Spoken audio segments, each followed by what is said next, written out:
जनता जिन्हें मान और सम्मान देकर, प्यार और दुलार देकर बड़ा बनाती है, कभी कभी उन पर इल्जामात लगाना चाहती है। आइए शुरू करते हैं आज का मुकदमा विवादों से घिरी एक ऐसी पर्सनैलिटी के साथ आपकी अदालत में। न राज्यम न च राजाति न दरो न च दाण्डिका धर्मेणेव प्रजा सर्वा रचन्ति स्म परस्परम्। बीएसपी के प्रेसिडेंट काशी राम जनता की अदालत में हाजिर हो।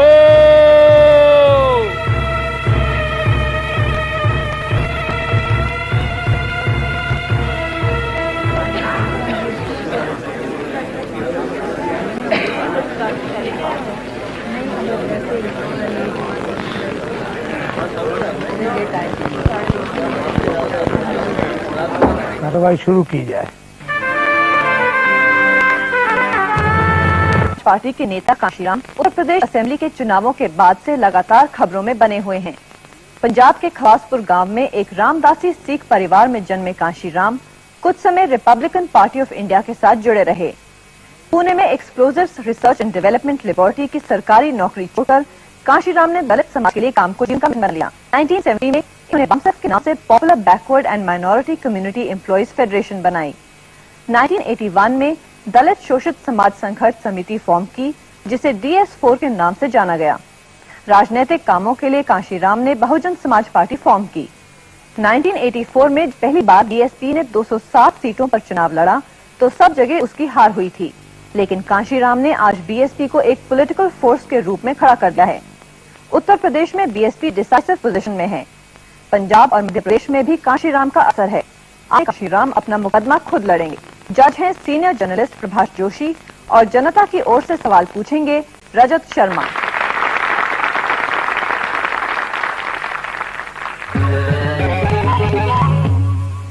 आपकी अदालत में काशीराम पर इल्जाम है कि इन पर भरोसा नहीं किया जा सका। काशीराम जी, जितने लोग आपके साथ में पॉलिटिकल अलायंसेस करते हैं, उनकी फीलिंग ये है कि काशीराम की बात और गधे की लात कब चल जाए कुछ पता नहीं है। तो उनको सावधान रहना चाहिए। पिछले 2 साल में आपने मुलायम की समाजवादी पार्टी के साथ अलायंस किया, आपने भारतीय जनता पार्टी की मदद ली, आपने कांग्रेस के साथ अलायंस किया, आपने पंजाब में अकालियों का साथ था, फिर अकालियों को छोड़ करके अब आप कांग्रेस के साथ हो गए। मैं उनके भरोसे के लिए ये काम नहीं कर रहा हूं। मैं इस देश के दबे कुचले इंसान को, जिसकी संख्या 100 से 25 है, इस देश का हुक्मरान बनाना चाहता हूं। मुलायम सिंह से जब आपने समझौता किया उत्तर प्रदेश में, तो कहा कि हम बीजेपी को रोकने के लिए मुलायम सिंह का साथ ले रहे हैं। फैमिली मोटिव था आगे बढ़ने के लिए, और जो उस मौके के जो हालात थे, उन हालात को देखते हुए उस वक्त वो करना जरूरी समझा। और मैंने भारतीय जनता पार्टी का साथ लेकर के मुलायम सिंह की कुर्सी खींच ली मायावती को बैठाने के लिए। बीजेपी और मुलायम सिंह दोनों का सफाया करने के लिए कांग्रेस से हाथ मिला लिया। जब मुझे ऐसा लगा कि अब जिस कारण मैं कांग्रेस को हिट कर रहा था, वो कम्युनलिज्म और फ्यूडलिज्म तो दोनों भागे बीजेपी की शक्ल में उभर कर सामने आया। कांग्रेस से हटकर लोग बीजेपी के झंडे तले चले गए। दूसरी तरफ फ्यूडलिज्म वो यूनाइटेड फ्रंट की शक्ल में दूसरी तरफ कांग्रेस से बाहर नजर आया। इस कारण मैंने कांग्रेस को मदद करने के लिए, ताकि वो कांग्रेस मुकाबले में खड़ी हो जाए, जो डिमोरलाइज हो चुकी थी, उसका मॉरल हाई करने के लिए मैंने कांग्रेस को से हाथ मिलाया। काशीराम जी, आजकल मुलायम सिंह का मॉरल काफी डाउन है, तो उनको भी मदद करेंगे आप मॉरल करने के लिए? अगर गुंडों का मॉरल डाउन हो जाता है तो मैं जरूरी नहीं समझा कि मैं उनका मॉरल हाई करूं। जिनको आप गुंडा कह रहे हैं, 1.5 साल में साथ मिलकर के आपने सरकार चलाई थी उत्तर प्रदेश में। मैंने नहीं चलाई थी, मैंने तो उनको मुख्यमंत्री बनाया था। सरकार उन्होंने ली उत्तर प्रदेश में बनाने के लिए। कब पता चला आपको कि वो गुंडा राज चला? जब मेरे पास कांग्रेस के अध्यक्ष जितेंद्र प्रसाद आए कि मुलायम सिंह की गुंडागर्दी से बचाओ। जब जनता दल के अक्ष और सीपीआई के एमएलए और बीजेपी के मुरली मनोहर जोशी, जब ये चारों पार्टियों की तरफ से लोग मेरे पास आए और उन्होंने मेरा ध्यान दिलाया कि अब तो गुंडागर्दी का शिकार बहुजन समाज पार्टी भी हो रही है और मुलायम सिंह को हटाना जरूरी है और हम सारी चारों पार्टियां आपको सहयोग करेंगी। आप ये कहते रहे कि भ्रष्टाचार से सबसे ज्यादा अगर नुकसान किसी वर्ग का होता है तो दलित का, कमजोर का, पिछड़ों का होता है। और ऐसे मौके पर आपने कांग्रेस से समझौता किया जब कांग्रेस पार्टी के जो सुप्रीम लीडर है पीवी नरसिम्हा राव, उनके ऊपर ब्राइबरी के, चीटिंग के, हर तरह के केसेस उनके ऊपर चल रहे हैं। जब मैं भ्रष्टाचार की सोचता हूं तो संत कबीर मेरी मदद के लिए आ जाते हैं। वो मुझे कहते हैं कि तेरी झोंपड़ी गलकटियन के पास, जो करनगे सो भरनगे, तुम क्यों पड़े उदास।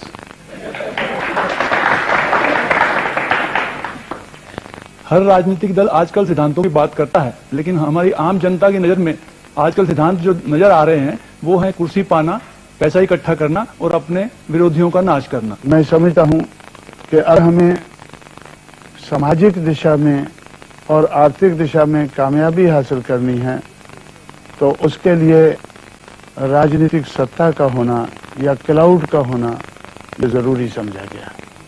हुक्मरान बन जाएं तो मुझे कोई एतराज नहीं।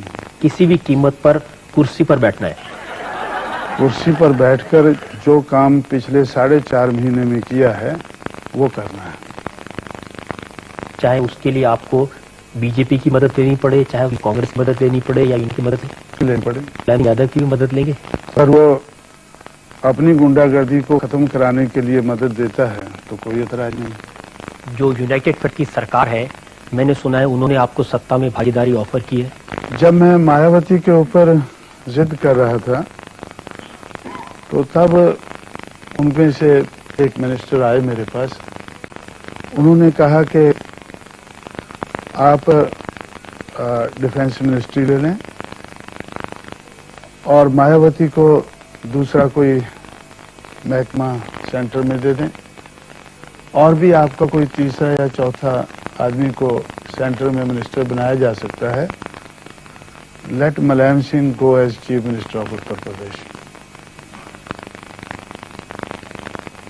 तो मैंने उनसे कहा कि भाई ये मुझे मंजूर नहीं। आपने जिद पकड़ी हुई है मायावती को मुख्यमंत्री बनाने की, उस वजह से वहां कोई फैसला नहीं हो पा रहा।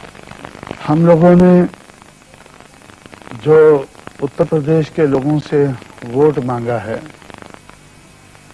वो इस आधार पर मांगा है कि अगर हम सरकार में आएंगे, सरकार बनाएंगे तो मायावती को मुख्यमंत्री बनाएंगे।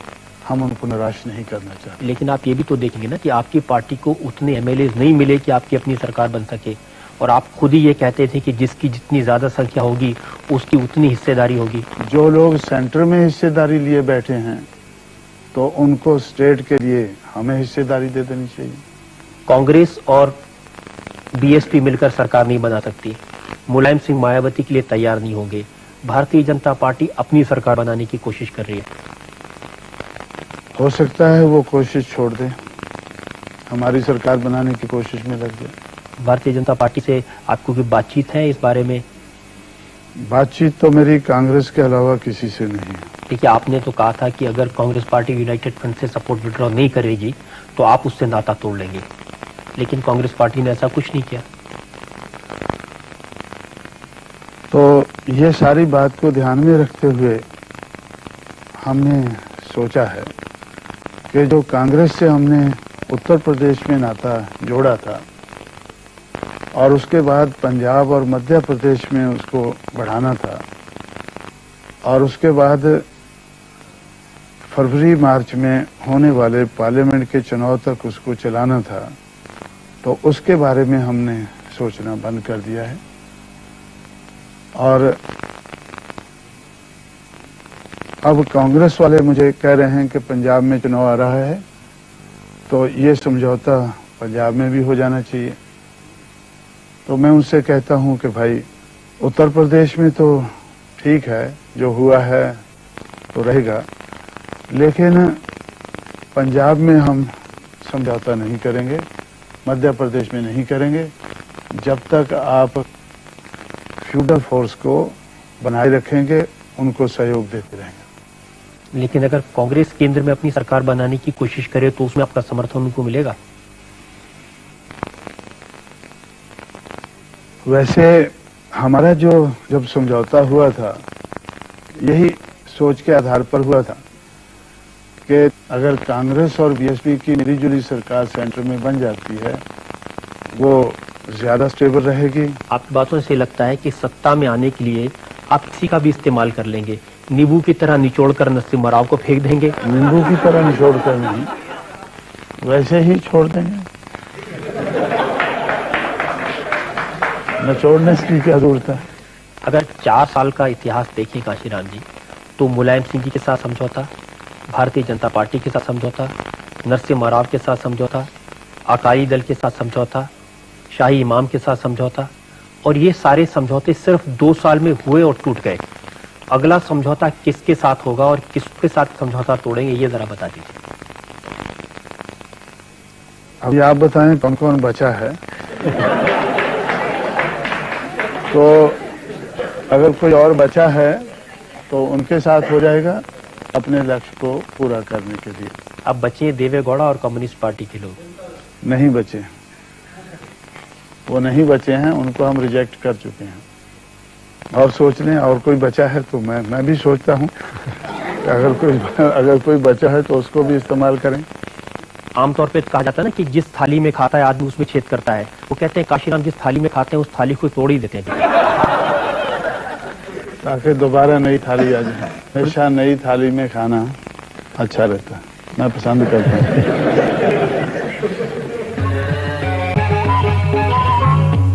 आपकी अदालत में काशीराम पर जनता के इल्जामात और सवालात का सिलसिला जारी रहेगा ब्रेक के बाद। Only one thing happened. और अब पेश है आपकी अदालत में काशीराम पर जनता के इल्जामात और सवालात का दूसरा दौर। आपकी अदालत में काशीराम पर आरोप है कि पॉलिटिक्स में इनके डबल स्टैंडर्ड्स हैं। काशीराम जी, पार्टी का सिंबल है ना हाथी, उसकी तरह लोग कहते हैं कि हाथी के दांत आने की और दिखाने की, आप तो कहते हैं कि फ्यूडल है, लेकिन आपका पार्टी चलाने का जो तरीका है वो कम नहीं है। फ्यूडलिज्म तो अपने आप में एक अलग सिस्टम है जो लोगों को परेशान करने का है। तो मैं तो अपनी पार्टी में किसी को परेशान नहीं करता हूँ। ऐसे कई सारे नाम हैं जो DS4 के समय आपके साथी थे। राज बहादुर हैं, जंग बहादुर पटेल हैं, दीनानाथ भास्कर हैं, शिवराम कुशवाहा हैं। ये सब लोग उत्तर प्रदेश में आपके साथी थे और इन्होंने आपकी पार्टी का किया। ये सारे मिट्टी के बने हुए हैं, मिट्टी को मोल्ड करके मैंने इनको बनाया था और ये फिर मिट्टी में मिल गए हैं, तो मेरा क्या कसूर है? इन लोगों ने कहा कि जो टेंडेंसीज थी काशीराम जी की या मायावती की, उससे परेशान होकर के उन्होंने पार्टी छोड़ी। कांशीराम का तो नहीं कहा है, मायावती का कहा है। तो आपने उसके बारे में भी जांच की कि इनकी बात सही है या गलत? जांच करके ही उनको मैंने मिट्टी में जाने दिया है। मैं आपको एक और उदाहरण देता हूँ, जिनको आपने मंत्री बनवा था उत्तर प्रदेश की सरकार में। उन्होंने कहा कि जब मायावती मुख्यमंत्री थी तो वो कुर्सी पर बैठती थी और कैबिनेट मिनिस्टर को नीचे जमीन पर बैठने को कहा जाता था, उनको ह्यूमिलेट किया जाता था। ये सही हो सकता है कि मसरूद जैसे लोग जो साइकोफेंट हैं वो आते ही उनके पैरों को हाथ आए और कुर्सी सामने पड़ी देखकर भी वो नीचे बैठ जाएं। पार्टी की जब मीटिंग्स होती हैं उसमें आप और मायावती कुर्सी पर बैठते हैं और बाकी सबको नीचे बैठना पड़ता है। मेरी तो टांगों में कुछ दर्द रहता है, इसलिए मैं हमेशा कुर्सी पर बैठता हूँ। और जैसे ब्राह्मणवादी व्यवस्था में होता है, पैर छुआने का भी आपको शौक है? मुझे शौक नहीं है, जो लोगों की आदत बनी हुई है उसको बाबा साहब अम्बेडकर लाख कोशिश के बाद नहीं तोड़ पाए और मैं भी इस आदत को तोड़ने की कोशिश में हूँ। उत्तर प्रदेश में आपकी पार्टी की जो MLAs हैं उनको आपने कमरों में बंद करके रखा हुआ है। जब से चुनाव हुए हैं उन एमएलए को बाहर निकलने की इजाजत नहीं है। जब हमें हंग असेंबली नजर आई तो एमएलए की मैंने राय ली कि भाई अब जो नोटों वाले हैं वो वोटों वालों को खरीदना चाहेंगे, मार्केट लगेगी, तो मार्केट में जो दोनों पार्टियां हैं जो सरकार बना सकती हैं हमारे अलावा, दोनों पार्टियों के पास पैसा भी बहुत है और भी कुर्सी का लालच भी कुछ और दे सकते हैं और लालच भी दे सकते हैं। तो इसलिए हमारे एमएलए को मार्केट से दूर रहना चाहिए। ऐसा सोचा गया कि हमारे दफ्तर में काफी खुली जगह पड़ी है, कमरे तो बहुत कम है, उस खुली जगह में शामियाने लगाकर उनके लिए 70 फोल्डिंग्स का बंदोबस्त करके उनके रहने का उधर बंदोबस्त कर देना चाहिए। एक तरह से कैद तो हो गई काशीराम जी। अपने आप को अगर जरूरत समझे तो अपने आप को रिस्ट्रेन करना, तो मैं समझता हूं कि ये कोई बुरी बात नहीं है। आपको भरोसा नहीं एमएलए के ऊपर वो अपनी इंटेग्रिटी को इंटैक्ट रखेंगे? जब समाज में से जो एमएलए बनकर आए तो पिछली बार उनमें से कुछ लोग बिके, तो मैंने अपने चुने हुए एमएलए से कहा कि उससे हमें सबक सीखना चाहिए।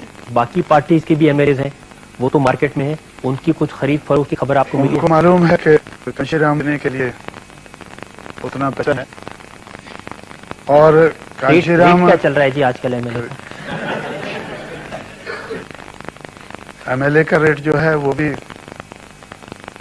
खरीदने वालों को मालूम होगा। मेरे पास पैसा नहीं है तो इसलिए मैं कभी रेट के बारे में सोचे नहीं। आप एमएलए को लेकिन जिस तरह राजनीति आप कर रहे हैं उस मार्केट संग मेरे साथ नेगोशिएट करते हैं, वो कहते हैं कि भाई आप इतनी सीटें ले लें और अपने एमएलए को एमपी को लड़ाने के लिए इतना पैसा ले लें।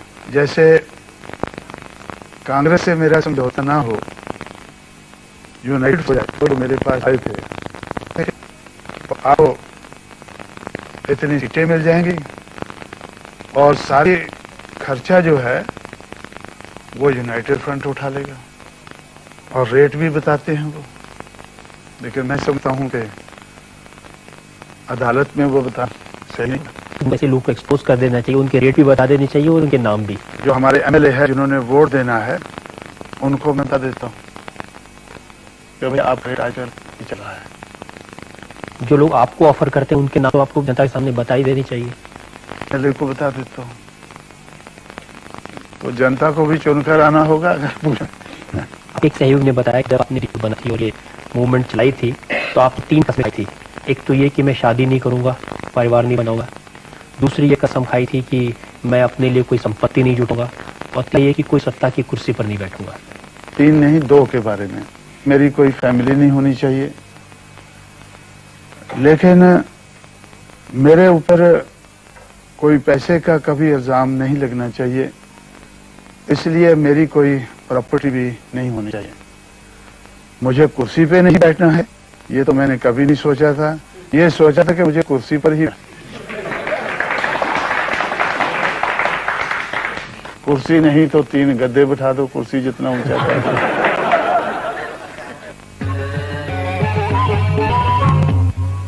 और अब वक्त है एक ब्रेक का। ब्रेक के बाद हम फिर हाजिर होंगे काशीराम के साथ नए इल्जाम में। अगला इल्जाम काशीराम पर। आपकी अदालत में काशीराम पर इल्जाम है कि इनका व्यवहार गैर जिम्मेदाराना है। काशीराम जी, खास तौर से मीडिया को लेकर के आप बार बार कहते हैं कि मीडिया ने आपको बदनाम किया, मीडिया ने आपके बारे में गलत प्रोजेक्शन किए। जिस तरह से घटना हुई थी आपके घर पे 25 अक्टूबर को, उन्हें तो अपने खुद आगे बढ़कर पिटाई कर दी थी अखबार वालों की। हर रोज सूरज निकलते ही हमारे घर के बाहर ऐसे कैमरे लगाकर वो सेट करके दरवाजे के गेट के बाहर और गेट के ऊपर क्या रखे खड़े रहते हैं 12 तारीख से। उसको समझ क्या, तो मेरे पास सीएम इब्राहिम आए, बीजेपी की तरफ से सूरज बनाए, बहुत से ऐसे लोग हैं जो कैमरामैन से दूर रहना चाहते हैं, गवर्नमेंट के अधिकारी आना चाहते हैं, वो डर के मारे आते नहीं। घर के बाहर कैमरा लगा के शूट करना। अब 10-20 लोग रहे तब तक कोई गड़बड़ नहीं हुआ, लेकिन भी इकट्ठे हो गए और मुझे ये सिक्योरिटी वालों ने आया कि आपका खामी है तो सभी को में से उसे मिलना चाहते हैं। तो मैंने उनसे कहा कि मुझे तो कोई कुछ कहना नहीं है, तो इसलिए 100 को तो मैं बुला नहीं पा सकता हूँ। अगर एक बार तो 100 आदमी को मैं ही बुला सकता हूँ। और मैंने कहा कि अगर ज्यादा लोग हैं तो मैं ही बाहर जाकर उनसे बात कर लेता हूँ। तो उन्होंने कहा कि भाई आपका बाहर जाना सही नहीं है। तो मीडिया मैन की शक्ल में या उनके पावर में गनमैन भी हो सकता है। उन्होंने जिद किया कि हमें अंदर जाना है और फिर मुझे एक सिक्योरिटी के आदमी ने आके कहा कि वो सिक्योरिटी को के कॉर्डन को तोड़कर अंदर घुस रहे हैं। वो कह ही रहा था मुझसे, इतने में काफी लोग दोनों दरवाजों से तो वो अंदर घुसते हुए नजर आए। तो फिर तब मैंने सोचा कि भाई अब दिल्ली पुलिस पता नहीं कब आती है, तो मुझे ही बाहर निकलकर जो भी सिक्योरिटी है उसके माध्यम से उनको बाहर पुश कर देना चाहिए। तो बाहर मैंने उनको आकर बाहर आते ही मैंने पूछा कि भाई वो जबरदस्ती है। मेरे सामने उन्होंने ये जो टीवी का ये लगाते हैं वो डंडा सा, तो माइक्रोफोन मेरे सामने किया, मैंने उसको स्लैप करके पुश कर दिया। अगर मान लीजिए वो जो माइक्रोफोन है वो कभी किसी के मुंह में घुसा रहे हो, जबरदस्ती कर रहे हो, लाइट डाल रहे हो जिससे आदमी को तकलीफ हो, तो समझ आती बात। लेकिन उनका कहना था कि काशीराम जी अंदर से आए और आपने पूछा क्या बात है और एक चपत लगा दी। मैंने चपत नहीं लगाया, उसको हटाया ऐसा, और मुझे पुलिस वालों ने वो वीडियो कैसेट दिखाई है। काशीराम जी वो रिकॉर्डिंग मेरे पास भी है, आप चाहें तुम लोगों को यहाँ दिखा सकते हैं। क्या बात है भाई, क्या बात है, क्या बात है, क्या बात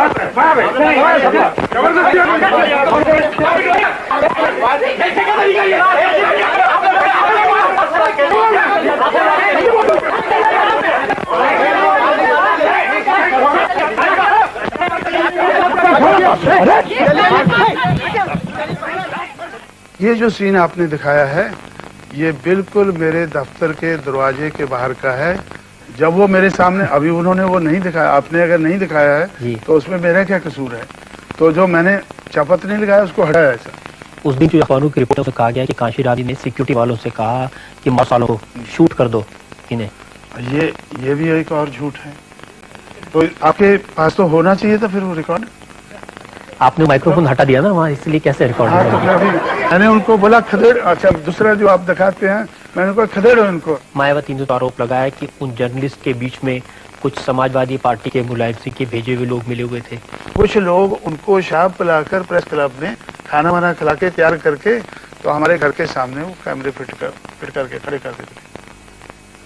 और उस दिन भी काफी लोगों को तो प्रेस क्लब में शराब पिलाकर भेजा गया, ऐसा मुझे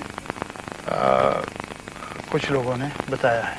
काशीराम जी, जो झगड़ा मायावती और मुलायम सिंह के बीच है, अगर मुलायम सिंह के भेजे हुए लोग मायावती के घर पर चले जाते हैं, उसका दोष आप मीडिया को क्यों देते? जो उनका लेटर ऑन का बिहेवियर है, जो बाद में उन्होंने एजिटेशन किया, जिस तरह से हमारे साथ उन्होंने दादागिरी की, उसी तरह से पुलिस के साथ वो कर रहे हैं। आप समझ रहे हैं कि जो मीडिया खबरें देता है सिर्फ काशीराम और बहुजन समाज पार्टी के बारे में देता है या बाकी लोगों के बारे में भी गलत खबरें दी जाती है? हमारी मूवमेंट को रोकने के लिए देता है।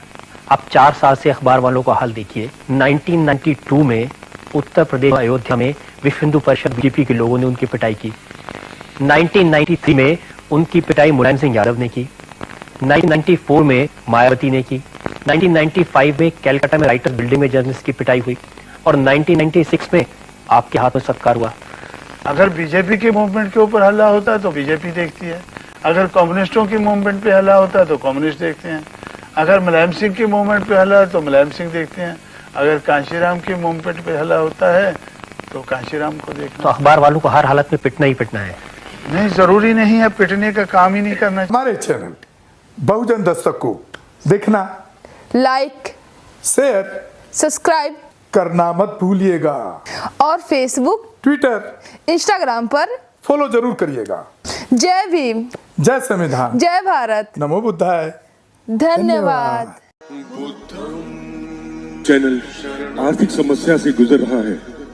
अगर आप बहुजन समाज में बाबा साहेब आम्बेडकर और तथागत बुद्ध की विचारधारा को अधिक से अधिक लोगों तक पहुंचाना चाहते हैं तो हमें आर्थिक सहयोग प्रदान करें, ताकि हम अपने चैनल के माध्यम से देश विदेश में समता, बंधुता, एकता और संवैधानिक अधिकारों को ज्यादा से ज्यादा लोगों तक पहुंचा सकें। आप अपनी सहायता राशि नीचे लिखे खाते में जमा करा सकते हैं।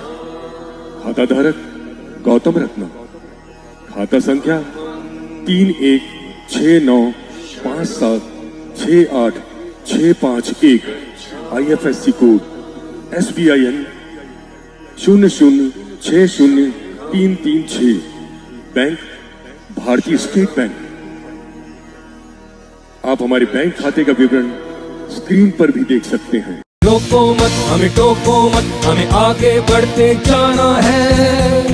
जय भीम का नारा लगाना है, जय भीम का नारा लगाना है। जय भीम, जय भीम। मैं गौतम रत्ना आपका बहुजन फिल्म प्रोडक्शन में स्वागत करता हूं और आप हमारे प्रोडक्शन हाउस के अंदर अपना कैरियर बना सकते हैं as a film director, as a producer and actor and actress and editor and cinematographer also. अगर आपको फिल्म से रिलेटेड कुछ भी प्रोजेक्ट आपको बनवाना है तो हमारे पास में पूरा सेटअप है, जिसमें फिल्म कैमरा है, शूटिंग लाइट्स है और एडिटिंग है। सारा A to Z एक ही जगह पर आपको हमारे यहाँ पर मिल जाएगा। तो दोस्तों आप हमें कांटेक्ट कर सकते हैं हमारे नंबर्स पर 9810085714 और 8510005714। हमारे वेबसाइट पे विजिट कर सकते हैं www.filmserviceindia.com और हमें मेल भी कर सकते हैं gautamfilmsproduction@gmail.com पर। धन्यवाद।